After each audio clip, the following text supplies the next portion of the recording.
ये है हम लोग का सातवां कंसेप्ट जो कि है कॉस्ट कंसेप्ट और हिस्टोरिकल कॉस्ट कंसेप्ट। जैसा कि आप लोग देख रहे हैं हमारे वर्ड में ही जो प्रिंसिपल का वर्ड है उसमें ही आप देख रहे हैं क्या वर्ड शामिल है, कॉस्ट। मतलब कि इस कंसेप्ट के अंदर हम लोग कॉस्ट के ऊपर बात करने जा रहे हैं।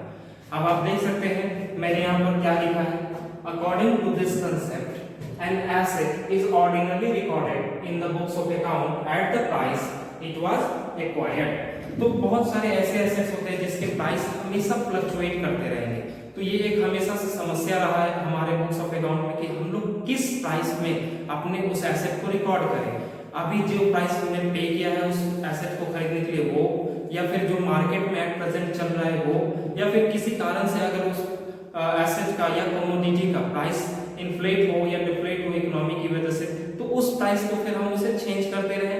तो इस तरह की समस्याओं से बचने के लिए हमारा अकाउंटिंग जो है हमारे लिए एक कंसेप्ट लेकर के आया है और वो है कॉस्ट कंसेप्ट। तो ये क्या कहता है, ये आपसे एक कंसेप्ट कहता है कि आप किसी भी एसेट को उसके कॉस्ट पर आप अपने बुक्स ऑफ अकाउंट में उसको रिकॉर्ड करेंगे। हालांकि उसके प्राइसेस कितने भी फ्लक्चुएशंस क्यों ना होता रहे, आप उसमें कोई भी फ्लक्चुएशंस नहीं लाएंगे। आप सिर्फ उसी प्राइस को लेंगे जो प्राइस आपने उस एसेट के रिगार्डिंग पे किया होगा। आप देख सकते हैं इसके और क्या फायदे होते हैं, हमने लिखा है in other words asset is ordinarily recorded at its cost, जो कि मैं अभी आपको समझा रहा था कि हम लोग कॉस्ट प्राइस को ही उस एसेट का कॉस्ट वैल्यू लेंगे और उसी वैल्यू को हम लोग अपने बुक्स ऑफ अकाउंट में रिकॉर्ड करेंगे and this cost becomes the basis for subsequent accounting for that asset. और यही कॉस्ट जो है हम लोग का सब्सिक्वेंट कॉस्ट बन जाएगा। मतलब इसी कॉस्ट के आधार पर हम उस एसेट का सारा अकाउंटिंग ट्रीटमेंट किया करेंगे। जैसे कि क्या उस पर डिप्रिसिएशन चार्ज करना है तो किस वैल्यू पर डिप्रिसिएशन चार्ज करें, उसकी क्या बुक वैल्यू होगी। तो ये सारे वैल्यूज जानने के लिए हम लोग जिस कॉस्ट का इस्तेमाल करेंगे, जिस प्राइस का इस्तेमाल करेंगे, वो होगा उसका एक्विजिशन कॉस्ट, जो कि हमने उसके लिए पे कर रखा है। इससे देखिए आप, this is because this figure can normally B ascertained beyond any doubt. इससे क्या होता है हमारी जो परेशानियां हैं वो कम हो जाती है, ताकि हम लोग ये ना सोचे कि कोई प्राइस अगर बढ़ गया किसी एसेट का तो फिर से क्या उस एसेट के प्राइस को बढ़ाना है, या फिर कभी अगर वो एसेट का प्राइस डाउन होता है तो क्या उसे घटाना है। ये काम हम लोगों को बार बार परेशान नहीं करेगा, क्योंकि हमारा कॉस्ट जो लगा है वही उस एसेट के लिए एक, मैं कह सकता हूँ कि हिस्टोरिकल कॉस्ट जैसा कि आपका वर्ड है, या उसके लिए वो एक परमानेंट कॉस्ट आपके बुक्स ऑफ अकाउंट में हो जाएगा, जिसको कि हम लोग हिस्टोरिकल कॉस्ट कहते हैं। इसी पर हम लोग डेप्रिसिएशन लगाते हैं और फिर एक वैल्यू जो हमारा आता है उसी को हम लोग अपना बुक वैल्यू भी कहते हैं। फिर देखिए यहाँ पर मैंने लिखा है this concept provides uniformity in accounting records under condition of stable prices. Stable prices कहने का मतलब वही जो स्थिरता होनी चाहिए वो होगा आपके बुक्स ऑफ अकाउंट में, और इससे आप बच सकेंगे which restrict variation of market prices. इससे जो है आप जो भी मार्केट का वेरिएशंस हो रहा है उस एसेट के प्राइस को लेकर के उससे आप बच जाएंगे, आपको अकाउंटिंग करने में ज्यादा दिक्कत नहीं आएगी। चलिए एक एग्जांपल भी मैंने यहाँ पर लिखा है जो मैं आप लोगों के सामने पढ़ दे रहा हूँ। A building of ₹20 lakh will continue to appear in the books at that figure regardless of its future market value।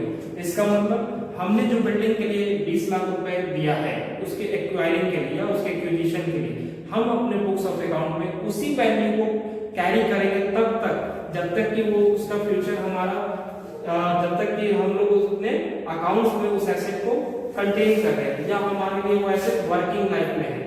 हम लोग उसे बदलेंगे नहीं, इस प्राइस को हम लोग किसी भी कंडीशन में नहीं बदलेंगे, या तो ये प्राइस ऊपर हो जाए या ये नीचे हो जाए, इसे हम लोग को चेंज नहीं करना है। हमारा यही प्राइस जो है हर अकाउंटिंग ईयर में कैरी होगा, इसी पर हम लोग डेप्रिसिएशन की भी बात करेंगे और हमेशा इसी के साथ हम लोग बुक वैल्यू को भी ऑब्टेन करेंगे। तो यही था आपका कॉस्ट कंसेप्ट। अभी हम लोगों ने सीखा कॉस्ट कंसेप्ट का क्या अर्थ होता है।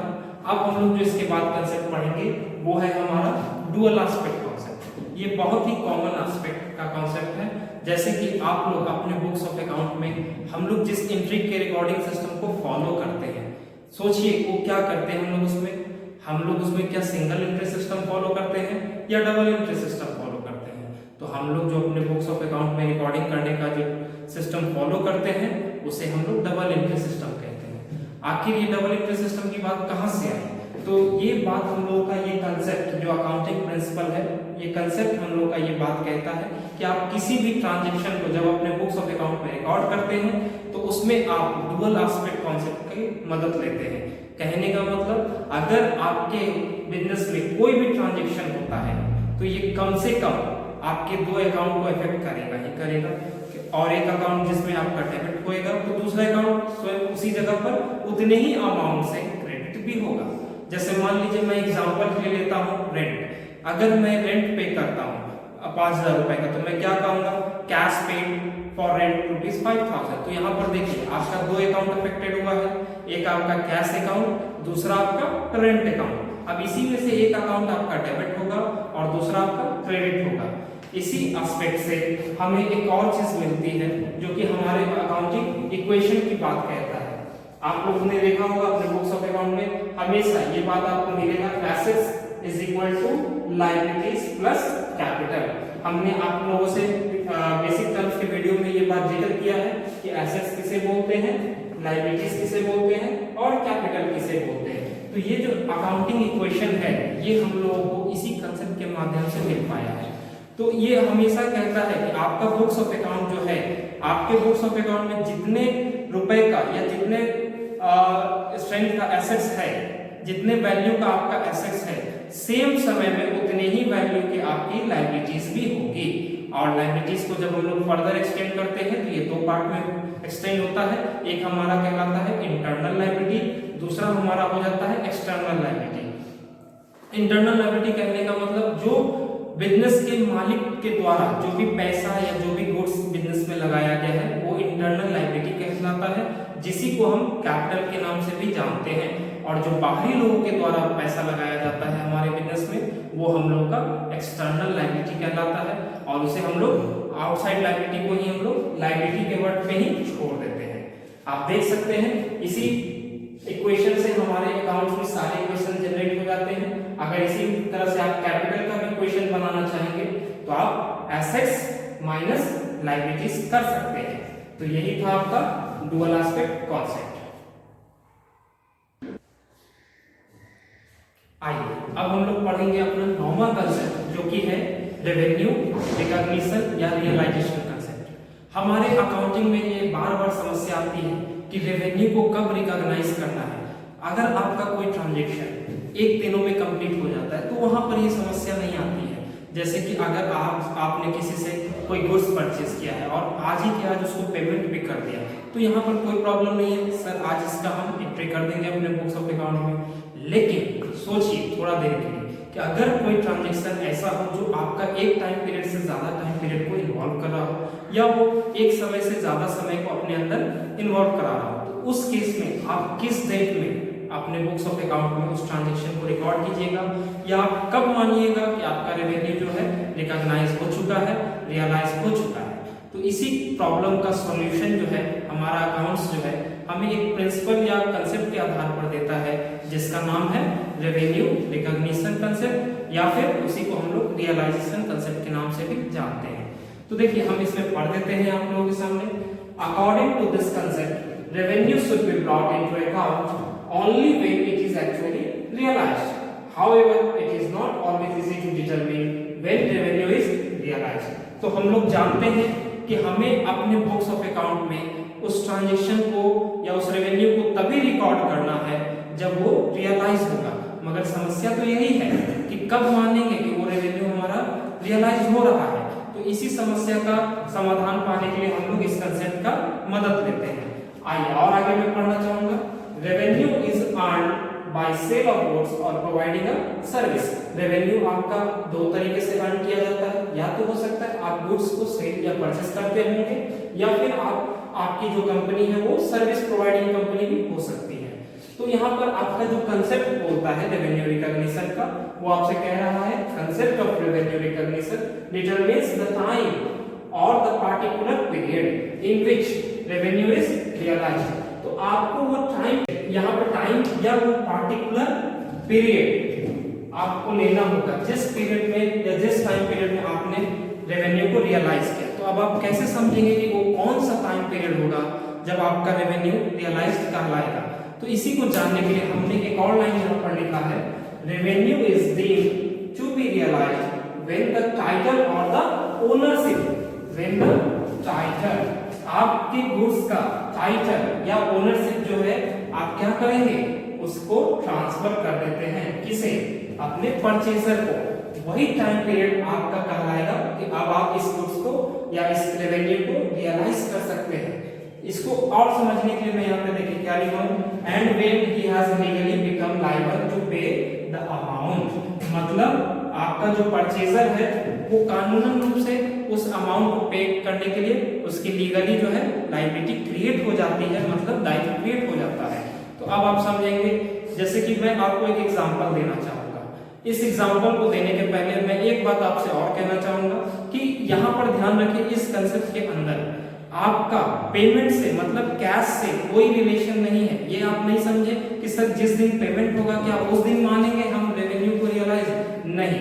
तो कैश पेमेंट हो सकता है आपका किसी और दिन हो रहा हो, लेकिन आपका रेवेन्यू रियलाइज किसी और दिन भी हो रहा हो सकता है। तो इसी को जानने के लिए मैं आपके लिए एक छोटा सा एग्जांपल यहाँ लिख देता हूँ। चलिए मान के चलते हैं, एक हमारा एग्जांपल हम आपसे ले रहे हैं कि मान लीजिए हमें एक ऑर्डर रिसीव होता है।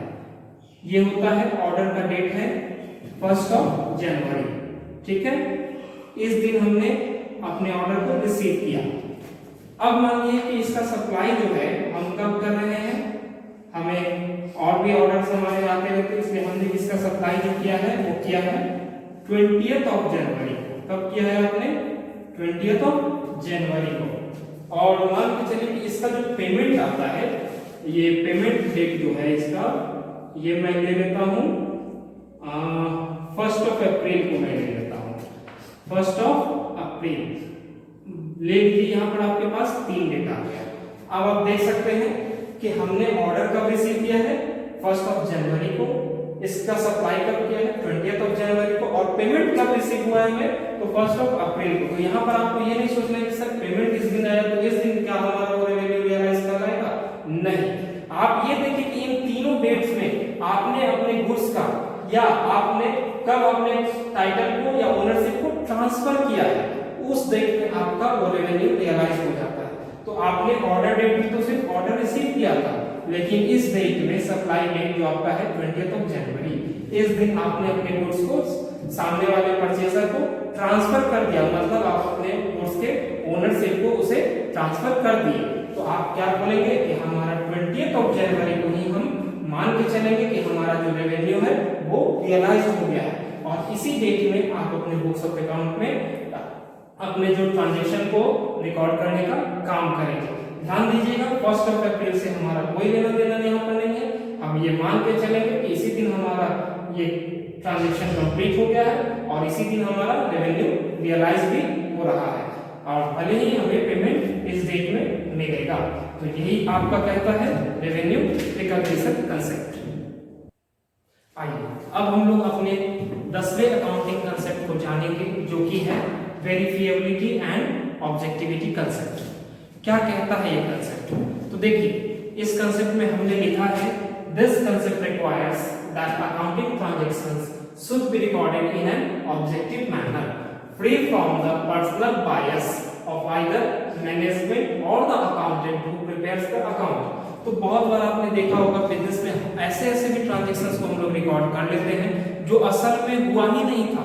जैसे कि मान के चलिए अगर मैं बिजनेस का मैनेजर हूँ और मुझे अपने बिजनेस में से कुछ गुड्स लेके जाने हैं, मैंने 5 गुड्स वैसे वैसे अपने बिजनेस में से ले लिया और फिर उसको क्या ट्रीट कर दिया कि हमारा वो सेल्स हुआ है। तो यहाँ पर क्या होगा, हमारा प्रॉफिट एंड लॉस गड़बड़ा जाएगा, हमारा कैश बैलेंस दिखा रहा है कि इतने का सेल्स हो गया, जबकि एक्चुअली वो सेल्स तो हुआ ही नहीं था। तो इस बात को हम कैसे प्रूव करेंगे कि वो हमारा सेल्स नहीं एक्चुअली ड्रॉइंग्स था। तो इस चीज के लिए आपके पास कोई एविडेंस होना चाहिए। तो आपका अकाउंट्स जो है वो आपसे कहता है कि आपको अपने अकाउंटिंग में हर एक ट्रांजैक्शन को अपना डॉक्यूमेंट्री एविडेंस के साथ उसे सपोर्ट करना है।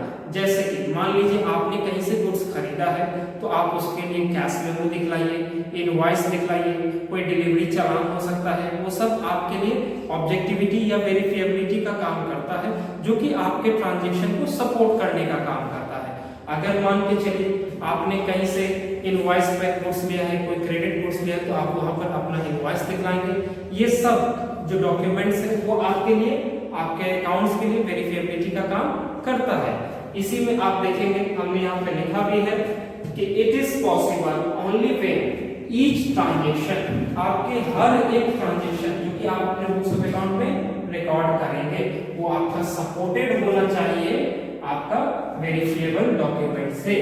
और वो क्या हो सकते हैं, तो उसके एग्जांपल्स में हमने यहाँ पर देखिए लिख रखा है, वो आपके हो सकते हैं cash memos, invoices, sales bill, payings bill, या किसी प्रकार का अगर आप एग्रीमेंट से मान लिया सेल या परचेस किए हैं या किसी प्रकार के कॉन्ट्रैक्ट में गए हैं तो वो एग्रीमेंट भी हो सकता है। तो इस तरह से हम लोग अपने ट्रांजैक्शंस को सपोर्ट करने का काम करते हैं और इससे हमें अपने करेक्ट जो पोजीशन है या हमारा correct profit and loss of the business हम लोग निकाल पाते हैं। चलिए, तो ये था हम लोगों का लास्ट कंसेप्ट जो कि था वेरिफिएबिलिटी या ऑब्जेक्टिविटी कंसेप्ट। इस कंसेप्ट के बाद हम लोग अकाउंटिंग प्रिंसिपल का दूसरा पार्ट पढ़ेंगे जो कि हमने आपको बताया था अकाउंटिंग कन्वेंशंस। तो अब हम लोग इसके बाद अकाउंटिंग कन्वेंशंस शुरू करेंगे। तो आइए अब हम लोग चलते हैं। अब हम लोग जो पढ़ेंगे वो है अकाउंटिंग कन्वेंशंस। अभी तक हम लोगों ने आपको पढ़ाया था जो अकाउंटिंग कंसेप्ट था, जिसमें हम लोगों ने वेरियस टाइप्स ऑफ कंसेप्ट, हमने आपके सामने 10 कंसेप्ट रखा। अब हम लोग 3 कन्वेंशंस के बारे में भी जानेंगे और इसके बारे में जानने से पहले अकाउंटिंग कन्वेंशंस होता क्या है इसको आप जान लें। देखिए, अगर मैं आम भाषा में बोलना चाहूँ तो अकाउंटिंग कन्वेंशंस एक प्रथा कह सकते हैं आप उसको, या एक रिवाज कह सकते हैं, जो कि कस्टम है या एक प्रैक्टिस है जो हर एक अकाउंटेंट्स के द्वारा एग्री किया जाता है, उनके कंसेंट के द्वारा हम लोग उसको अकाउंट्स में फॉलो करते हैं। ये हम लोग के लिए भी एक गाइडलाइंस का काम करता है। अब आप सोचेंगे तो सर कंसेप्ट्स और कन्वेंशंस में अंतर क्या है? कंसेप्ट जो होता है वो आपका लीगली एक्सेप्टेड प्रिंसिपल्स में आते हैं, मतलब उसे गवर्नमेंट ने उसको लीगली एक्सेप्ट करवाने के लिए कहा हुआ है। बिना आप प्रिंसिपल का अडॉप्ट किए हुए, बिना प्रिंसिपल की सहायता लिए हुए आप अपने अकाउंटिंग को प्रिपेयर ही नहीं करेंगे। लेकिन कन्वेंशंस हमारे अकाउंटेंट्स के म्यूचुअल कंसेंट के आधार पर, मतलब हर एक अकाउंटेंट्स ये ऐसा मान के चलते हैं कि वो भी, अगला व्यक्ति भी जब अकाउंट बनाएगा तो वो भी इसका इस्तेमाल कर रहा होगा, और जब मैं भी अपना अकाउंट प्रिपेयर करूंगा तो इसके इस्तेमाल को करूंगा, इसका मदद लूंगा। चलिए, इसको और अच्छे से समझने के लिए आप देख सकते हैं मैंने यहाँ पे एक छोटा डेफिनेशन लिख दिया है। An accounting conventions may be defined as a custom or generally accepted practice which is adopted either by general agreement or common consent among accountants। हमने अभी आपसे बोला कि ये जनरली एक्सेप्टेड प्रैक्टिस है जो कि अकाउंटेंट्स के म्यूचुअल कंसेंट के द्वारा, सभी लोगों का एक म्यूचुअल कंसेंट होता है अपने अकाउंट्स को प्रिपेयर करने से पहले अकाउंटिंग कन्वेंशंस के इस्तेमाल करने के लिए। आइए, these are the guidelines that are followed in preparing the profit and loss account and balancing। अभी आपने देखा, हमने आपसे कहा कि ये क्या प्रिपेयर करने में मदद करता है, तो हमारा प्रॉफिट एंड लॉस अकाउंट और बैलेंस शीट को प्रिपेयर करने में मदद करता है। आप देख सकते हैं वहां पर जो हम लोग अकाउंटिंग कंसेप्ट्स का इस्तेमाल करते थे वो हमारे ट्रांजैक्शंस को कैसे रिकॉर्ड करना है, उन्हें किस हेड में भेजना है, उनकी अकाउंटिंग कैसे करनी है वो बता रहा था। लेकिन कन्वेंशंस आपको क्या बताएगा कि प्रॉफिट एंड लॉस अकाउंट को किस प्रकार से प्रिपेयर करेंगे और आप अपने बैलेंस शीट को किस प्रकार से प्रिपेयर करेंगे। देखिए, हम लोगों के कुछ मेन कन्वेंशंस होते हैं जिसमें हम आपको 3 तरह के कन्वेंशंस के ऊपर पढ़ाने वाले हैं। पहला कन्वेंशन हमारा होता है फुल डिस्क्लोजर, दूसरा होता है मटेरियलिटी, और तीसरा होता है हमारा कंजर्वेटिव्म, जिसको कि हम लोग एक और नाम दे रखे हैं, उसका दूसरा नाम क्या होता है? प्रूडेंस। चलिए, अब हम के बारे में जानेंगे। यही है हम लोगों का पहला अकाउंटिंग कन्वेंशन जिसका नाम है फुल डिस्क्लोजर। जैसे कि आप लोग देख रहे हैं नाम में क्या लिखा हुआ है, फुल डिस्क्लोजर, मतलब आपको फुल्ली डिस्क्लोज करना है अपने अकाउंटिंग ट्रांजैक्शंस को या ऐसे हर एक मटेरियल सब्सटेंस को जो कि आपके अकाउंटिंग इंफॉर्मेशन को या आपके अकाउंटिंग यूजर्स को भी अफेक्ट करता हो। चलिए इसको और अच्छे से समझने के लिए हम इसके डेफिनेशन को पढ़ लेते हैं, फिर हम बताते हैं।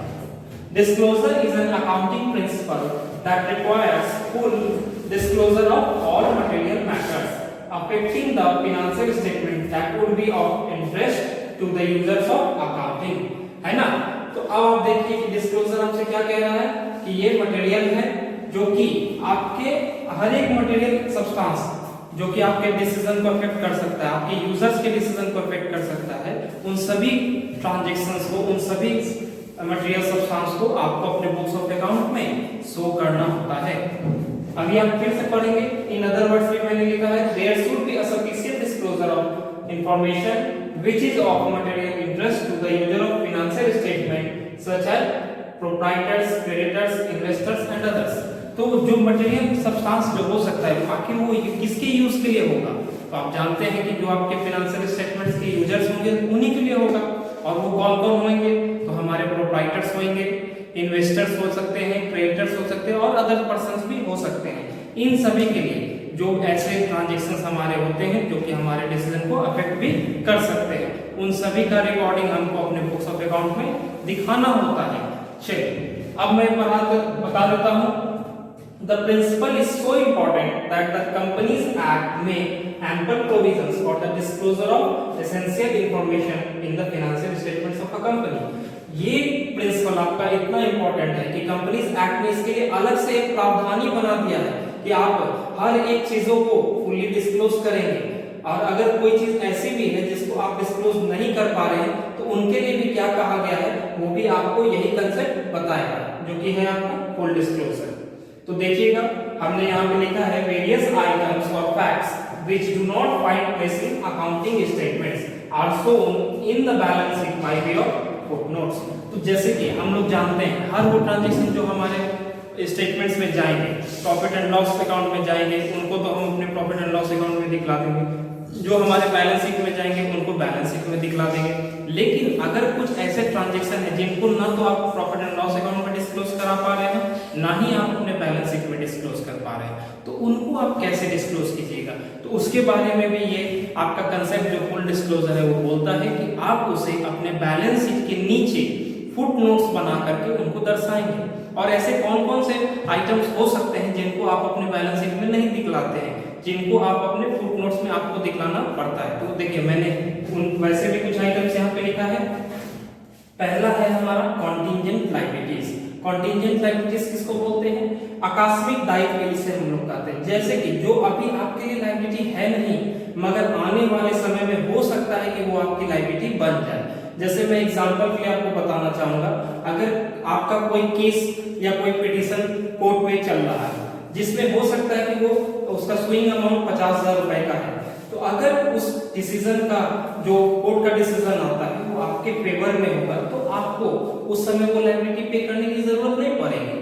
लेकिन अगर वो डिसीजन आपके फेवर में नहीं आकर के अगेंस्ट के पार्टी के फेवर में चला जाएगा तो उस समय वो अमाउंट आपको उसे पे करना होता है। तो उस समय के लिए वो अमाउंट जो था 50,000 रुपए का वो क्या बन गया, आपकी दायित्व बन गई, आपके लिए एक लायबिलिटी बन गया। तो वैसे लायबिलिटीज को जब तक कि ये कंफर्म नहीं है इसे हम लोग क्या बोलेंगे, कॉन्टिंजेंट लायबिलिटीज। मतलब अभी एट प्रेजेंट ये हमारे लिए लायबिलिटी नहीं है, आगे के समय में ये हो भी सकता है और नहीं भी हो सकता है। तो उस प्रकार की लायबिलिटीज को हम लोग अपने बैलेंस शीट के फुटनोट्स में दिखलाते हैं। दूसरा होता है हमारा मार्केट वैल्यू ऑफ इन्वेस्टमेंट्स। जैसा कि आप लोग जानते हैं इन्वेस्टमेंट्स के प्राइस हमेशा मार्केट में फ्लक्चुएट करते रहते हैं। तो मान लीजिए अगर आपने किसी इन्वेस्टमेंट को 10,000 रुपए में खरीदा है, वो 12,000 का भी हो सकता है किसी समय में और किसी समय में 8,000 9,000 का भी हो सकता है। तो जो भी उसका मार्केट वैल्यू होगा आप उसे भी अपने बैलेंस शीट के फुटनोट में दिखाने का काम करेंगे। जब भी आप अपने बैलेंस शीट को प्रिपेयर करेंगे आपके इन्वेस्टमेंट का जो भी मार्केट वैल्यू होगा आप उसे अपने बैलेंस शीट में दिखलाएंगे, मतलब बैलेंस शीट के फुटनोट्स में दिखलाएंगे। तीसरा मैंने आपको बोला if there is change in the method of valuation of stock और फॉर प्रोवाइडिंग डेप्रिसिएशन एक्सेट्रा। जैसे कि आप बहुत सारे मेथड्स, हमारे ऐसे बहुत सारे आइटम्स होते हैं अकाउंट में जिनमें हम लोग मेथड्स का फॉलोइंग प्रिंसिपल्स को लगाते हैं। अब आप किस मेथड को अप्लाई किए हैं ये आपके ऊपर डिपेंड करता है, आपके अकाउंटेंट पर डिपेंड करता है। तो तो आप जिस भी मेथड को, जैसे कि हमने पढ़ा था डेप्रिसिएशन के टाइम पे कि डेप्रिसिएशन में हम लोगों का बहुत सारे मेथड्स होते हैं जो कि अप्लाई किया जा सकता है। मान लीजिए मैंने एसएलएम का अप्लाई किया है, तो मैं फुटनोट्स में ये दिखा दूंगा कि depreciation has been charged by the way of SLM. अगर आपने डब्ल्यूडीपी का इस्तेमाल किया तो वो भी बात आप लिख करके अपने फुटनोट्स में दर्शाएंगे। तो यही है आपका फुल्ली डिस्क्लोजर कंसेप्ट या प्रिंसिपल, मैं इसे बोलूं। इसमें आप समझ चुके हैं कि हमें अपने अकाउंट्स के हर एक सब्सटेंस को, हर एक ट्रांजैक्शन को अपने अकाउंट्स में शो करना होता है। चलिए, इसके बाद अब हम लोग जो पढ़ेंगे वो है हमारा सेकंड कंसेप्ट और वो है मटेरियल। चलिए, अब हम लोग जो अपना सेकंड कन्वेंशन पढ़ेंगे वो है मटेरियलिटी। इस कन्वेंशन के पहले हमने अभी आपको पढ़ाया था फुल डिस्क्लोजर, जिसमें हमने आपसे कहा था कि हमें अपने बुक्स ऑफ अकाउंट में हर ट्रांजैक्शंस को रिकॉर्ड करना है, उसे फुल्ली डिस्क्लोज करना है। लेकिन सेकंड कन्वेंशन जो है आपका मटेरियलिटी, वो आपके पहले कन्वेंशन के लिए कहीं ना कहीं एक्सेप्शन रूल के तौर पर काम करता है। कैसे? देखिए, मैं आपको बताता हूँ। ये आपसे कहेगा आप अपने बिजनेस में मटेरियल और इमटेरियल मतलब दो चीजों में अपने ट्रांजैक्शंस को बांटना सीखें। जैसे कि कौन से ट्रांजैक्शन आपके लिए मटेरियल हो सकता है, कौन सा ट्रांजैक्शन आपके बिजनेस के लिए इमटेरियल हो सकता है। अब मटेरियल और इमटेरियल कहने का ये मतलब हुआ आप अपने ट्रांजैक्शंस को इस तौर पर छांटें कि कौन से ऐसे ट्रांजैक्शंस हैं जो आपके बिजनेस अकाउंट को एडवर्सली इफेक्ट करते हैं या उनके इफेक्ट करने का जो दायरा है वो बड़ा है, और कुछ ऐसे भी ट्रांजैक्शंस होंगे जो बहुत छोटे छोटे खर्चे होंगे जिनको कि आप अपने बुक्स ऑफ अकाउंट में हर एक ट्रांजैक्शंस को रिकॉर्ड कर करके उसे अपना ओवरबर्डन न करें। तो देखिए, मैं यहाँ पर पढ़ भी देता हूँ। This accounting convention is an exception. मैंने अभी बोला आपको कि ये क्या चीज का काम करता है, एक्सेप्शन है। किसके लिए? तो फुल डिस्क्लोजर के लिए। According to this convention, items having an insignificant effect, insignificant effect कहने का मतलब बहुत ही छोटा इफेक्ट जो आपके बुक्स ऑफ अकाउंट में डाल रहा है, और being irrelevant to the user, जैसे कि हर बिजनेस में कुछ ना कुछ छोटे छोटे खर्चे होते रहते हैं, उन सभी को, या कुछ ना कुछ छोटे छोटे इनकम भी होती रहती है, वो सब क्या होते हैं, यूजर्स के लिए इररिलेवेंट का काम करते हैं, वो उतनी ज्यादा महत्व नहीं रखता है। Need not be disclosed. These unimportant items are either left out और मर्ज्ड विद अदर आइटम्स। तो ये काम आपसे कह रहा है मटेरियलिटी, या तो हम उसे छोड़ देंगे या फिर हम लोग उसे मर्ज कर देंगे, वैसे ट्रांजैक्शंस को या वैसे मटेरियल्स को जो हमारे लिए इनसिग्निफिकेंट है उनको हम क्या करेंगे, मर्ज करने का काम करेंगे। और अगर हम ऐसा नहीं करते हैं तो क्या होगा? तो देखिए, यहाँ पर लिखा हुआ है, अगर आप ऐसा नहीं करिएगा, otherwise accounting statements will be necessarily overburden. अगर आप ऐसा काम नहीं करेंगे तो जितना आप वो ट्रांजैक्शंस को रिकॉर्ड करते चले गए जो कि आपके लिए उतना सिग्निफिकेंट नहीं रखता था, आपका वो उतना इंपॉर्टेंस बुक्स ऑफ अकाउंट में नहीं रखता था, लेकिन आपके उसको रिकॉर्डिंग करने की वजह से क्या हुआ कि आपका अकाउंट जो है अननेसेसरली ओवरबर्डन हो गया। जैसे मैं इसके एग्जांपल के लिए आपको बताता हूँ। मान के चलिए हर बिजनेस में छोटे छोटे खर्चे होते हैं। जैसे कि मैं अगर आपसे कहूँ कि मुझे एक पेंसिल खरीदना है, जो कि मैं एक महीने के लिए अपने 2 या 3 पेंसिल्स का इस्तेमाल करता हूँ, तो अब आप सोचिए उस पेंसिल की क्या कीमत होगी, 5 रुपए। और ऐसे ऐसे मैं मान के चलिए कि महीने में 4 पेंसिल्स का इस्तेमाल करता हूँ, तो मैं अगर हर एक पेंसिल्स की खरीद पर उसका एंट्री लगाना शुरू कर दूँ तो मेरा अकाउंटिंग क्या हो जाएगा, नेसेसरली अननेसेसरली जो है ओवरबर्डन हो जाएगा। मतलब उसमें अकाउंटिंग ट्रांजैक्शंस जो है झूठ मूठ का ज्यादा दिखेंगे। और जब आप इसका अकाउंटिंग करने जाइएगा तो आपने जितने रुपए के सामान का अकाउंटिंग नहीं किया उससे सामान या उससे ज्यादा समय उसके ऊपर बर्बाद कर दीजिएगा। इसलिए ये कहा जाता है कि मटेरियलिटी आपको कहता है कि आप उनको मर्ज कर दें। जैसे कि मैं आपको कहूंगा कि अगर आप एक महीने में 20 रुपए का पेंसिल खरीदा था, हर एक हफ्ते आपने एक एक पेंसिल खरीदा था, तो इस प्रकार से आप बोलिए कि पूरे साल में आपने कितने रुपए का पेंसिल खरीदा होगा, 240 रुपए का। तो आप पूरे साल का सिर्फ एक ही बार अपना वो अकाउंटिंग को आप अपने उसको मतलब अपने उस खर्चे को एक बार अकाउंटिंग में दर्शाएंगे। इससे क्या होगा, आप हर बार जो उसके ट्रांजैक्शन को कर रहे थे उससे बचेंगे, आपका समय बचेगा और आपका अकाउंटिंग भी जो है अननेसेसरली ओवरबर्डन नहीं होगा।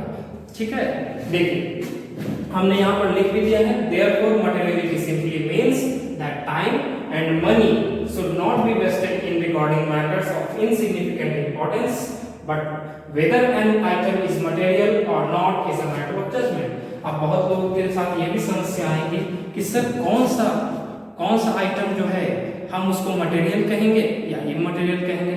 तो ये डिपेंड कैसे, हमको कैसे पता चलेगा किस ट्रांजैक्शंस को हम मटेरियल कहें या इमटेरियल। तो इसका जवाब आपको ये कन्वेंशन देने का काम करेगा। ये आपसे कहता है कि आप बिजनेस के साइज को देखें, उसके टर्नओवर को देख करके ही आप कह सकते हैं कि वो मटेरियल सब्सटेंस के रूप में अपने बिजनेस के लिए काम करेगा या नहीं करेगा। जैसे कि अभी हमने आपसे कहा कि हमारा जो है हमारा पेंसिल का बिजनेस नहीं था, लेकिन हम पेंसिल खरीदते तो वो हमारे लिए इमटेरियल होता है। लेकिन अगर किसी स्टेशनरी के दुकान पर आप जाते हैं तो वो भी एक पेंसिल को सेल करता है और वैसे वैसे वो पेंसिल्स रोज बेचता होगा और हो सकता है कि एक दिन में बहुत सारे पेंसिल्स को भी वो बेचता होगा। तो उसके लिए हर वो पेंसिल्स की सेलिंग उसके लिए वो मटेरियल सब्सटेंस कहलाएंगे। लेकिन आपके और मेरे लिए क्योंकि हम उसका व्यापार नहीं करते हैं तो वो हमारे लिए इमटेरियल हो जाएगा। तो अब आप समझ चुके होंगे कि मटेरियलिटी हमसे क्या कहना चाह रहा है। तो यही है हमारा मटेरियलिटी का डेफिनेशन जो कि हमने आपको लिखा और यहाँ पे बता भी दिया कि आप अपने इमटेरियल सब्सटेंस को एक जगह इकट्ठा करें और पूरे साल का एक साथ उसको दर्शाएं। ठीक है, इसके बाद जो हम लोग पढ़ेंगे वो है हमारा आखिरी कन्वेंशन जो कि है कंजर्वेटिज्म। तो चलिए इसके बाद अब हम लोग कंजर्वेटिज्म की ओर चलते हैं। चलिए यही है हम लोग का तीसरा और आखिरी कन्वेंशन जिसका नाम है कंजर्वेटिज्म और प्रूडेंस। आइए कंजर्वेटिज्म या प्रूडेंस हमारा क्या कहता है, तो मैं इसको समझाने के लिए आपके लिए पहले तो भी यहाँ पर इसका डेफिनेशन पढ़ देता हूँ, फिर मैं इसको आपको समझाता हूँ।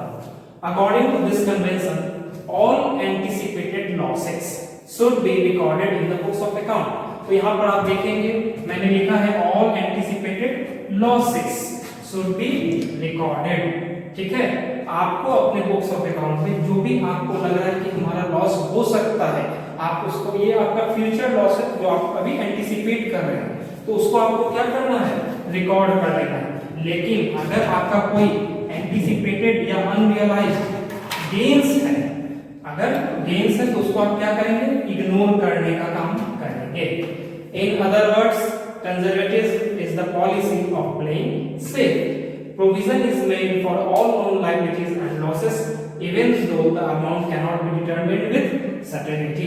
तो देखिए मैं यहाँ पर आपको बताना चाहूंगा कंजर्वेटिज्म जो है एक प्रकार से भेदभाव की बात को आपको बताना चाह रहा है। जैसे कि मान लीजिए मेरे दो स्टूडेंट हैं, अगर एक स्टूडेंट जो है हमारा मंथली फीस वो हमेशा टाइम पर देता रहता है और मुझे उसके फीस के लिए बिल्कुल श्योरिटी है कि वो आ जाएगा ही, और एक ऐसा भी स्टूडेंट है जिसके फीस में मुझे श्योरिटी नहीं है, मुझे लग रहा है कि वो दे भी सकता है नहीं भी दे सकता है। तो हमारा कंजर्वेटिज्म क्या हमसे कहेगा कि अगर आपको ऐसा लग रहा है, और जैसा कि अभी मैंने आपके एग्जांपल में कहा कि हमारे दो स्टूडेंट हैं, तो अगर एक स्टूडेंट के प्रति मुझे लग रहा है कि वो हो सकता है कि वो इस मंथ में मेरा फीस डुबा सकता है, तो उस केस में जैसे अगर मान लीजिए उसका फीस 1000 रुपए मुझे उससे लेने हैं और हो सकता है कि वो मेरा 200 रुपए डुबा देगा, ऐसा मुझे लग रहा है, तो मैं क्या करूंगा, जो मेरा एक एंटिसिपेटेड लॉस है 200 रुपए का, ये अभी हुआ नहीं है मगर हो सकता है, तो उसे मैं क्या करूंगा, अभी ही एट प्रेजेंट उसको रिकॉर्ड करने का काम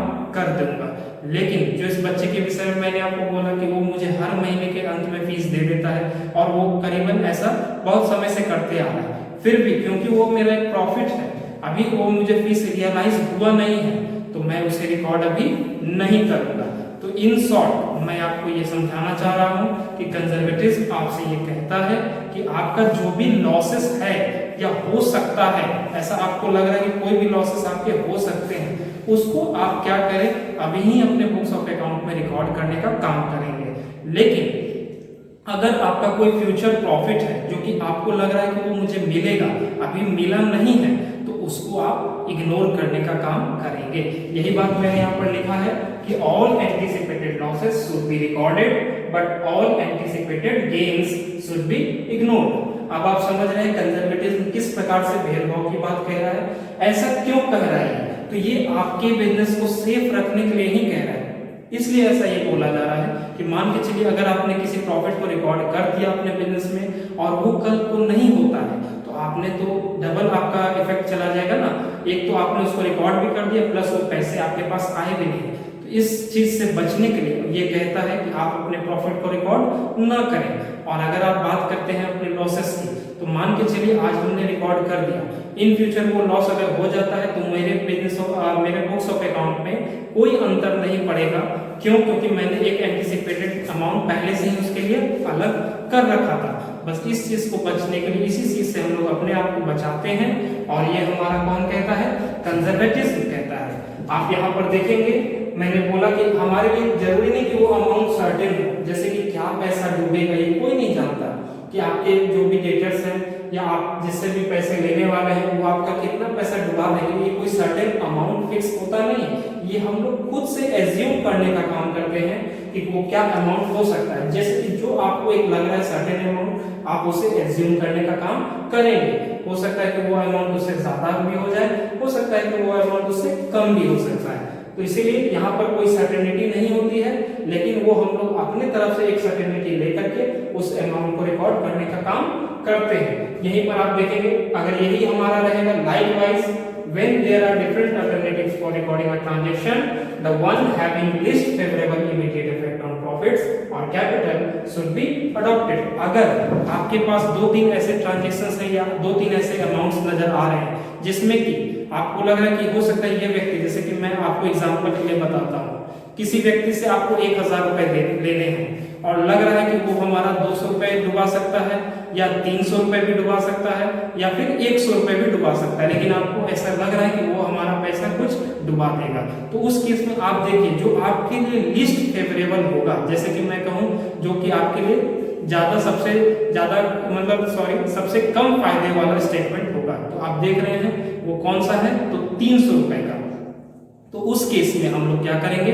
1000 में से सबसे पहले 300 रुपए का एक हम लोग प्रोविजन क्रिएट कर देंगे। और ये ऐसा कौन करने के लिए कह रहा है हमसे? कंजर्वेटिज्म हमसे करने के लिए कह रहा है।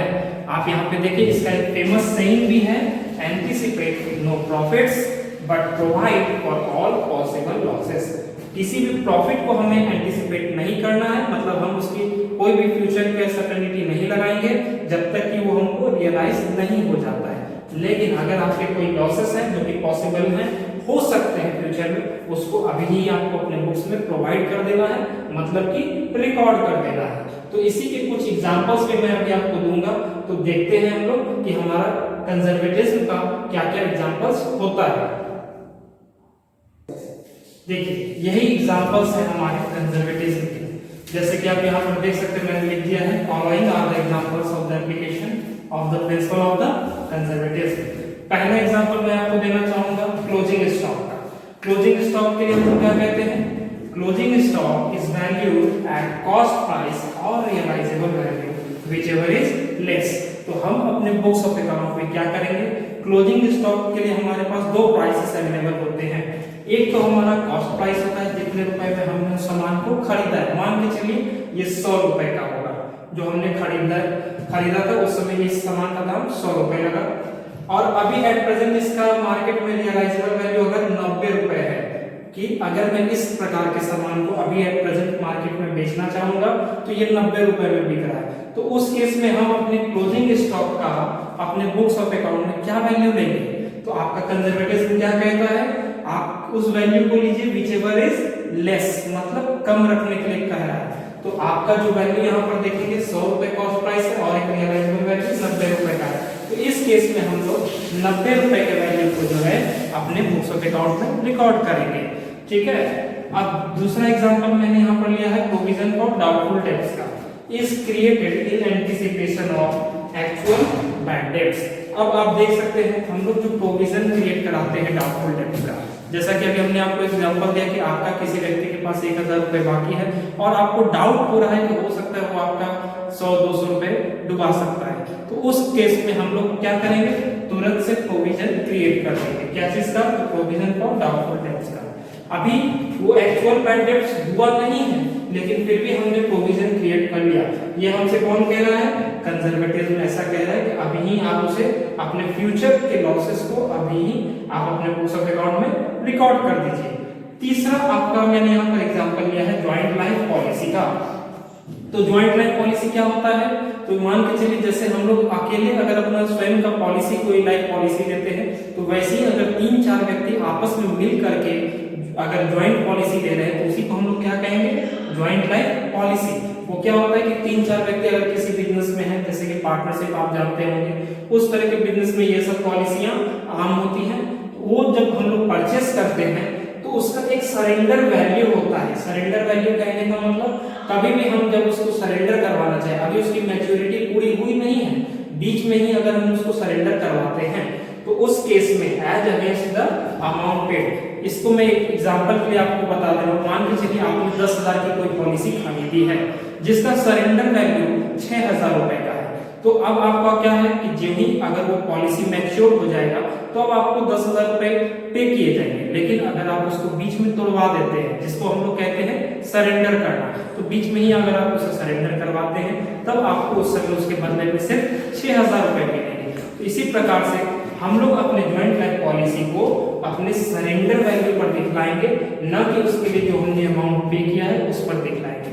तो यही एग्जांपल्स है हमारे कंजर्वेटिज्म का, और ऐसा करने से हमारे प्रॉफिट एंड लॉस अकाउंट पर भी क्या इफेक्ट पड़ेगा, बैलेंस शीट पर क्या इफेक्ट पड़ेगा, मैं इसके बाद अभी आपको वो भी समझा देता हूँ। तो चलिए इसके बाद अब हम लोग सीखेंगे कि हमारे कंजर्वेटिज्म का या प्रूडेंस का हमारे प्रॉफिट एंड लॉस अकाउंट पे और बैलेंस शीट पर क्या इफेक्ट पड़ता है।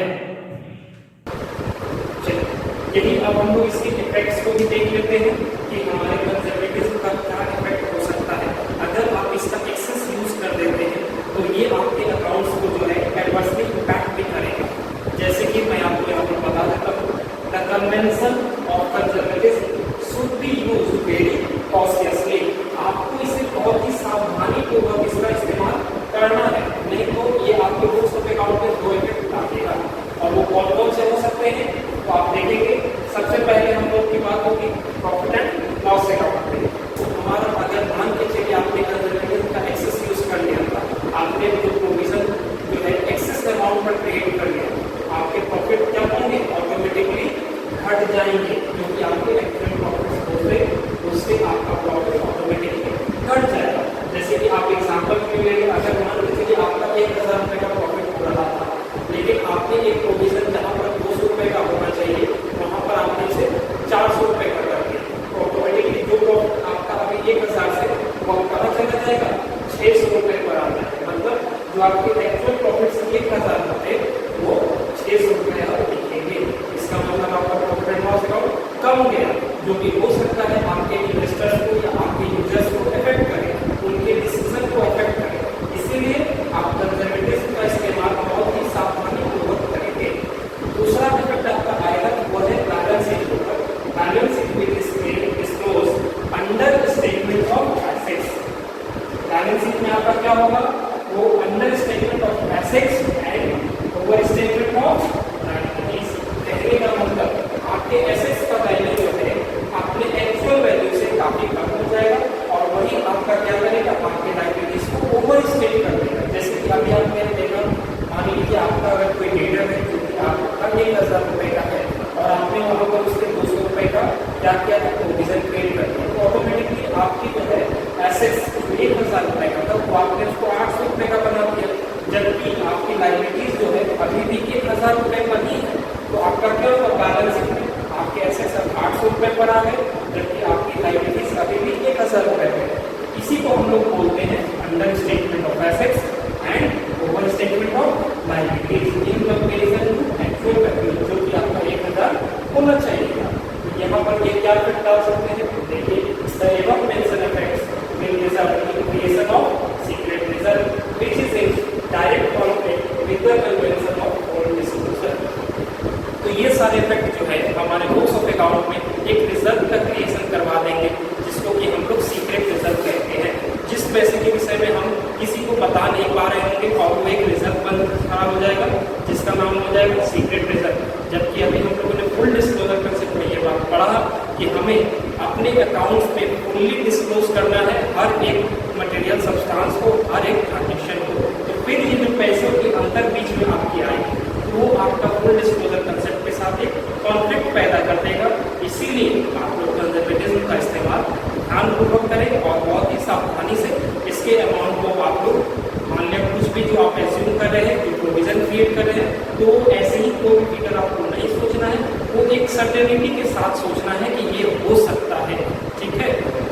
उम्मीद करता हूँ कि आपको सारे अकाउंटिंग प्रिंसिपल्स समझ में आ गए होंगे। अगर आप लोगों को कहीं भी दिक्कत होती है तो मैं आपसे उम्मीद करूंगा कि आप फिर से एक बार इस वीडियो को प्ले करें, पहले की ओर जाकर के पीछे आप जाकर के उसको फिर से एक बार देखने का कोशिश करें। इसके बाद अब हम लोग जो नेक्स्ट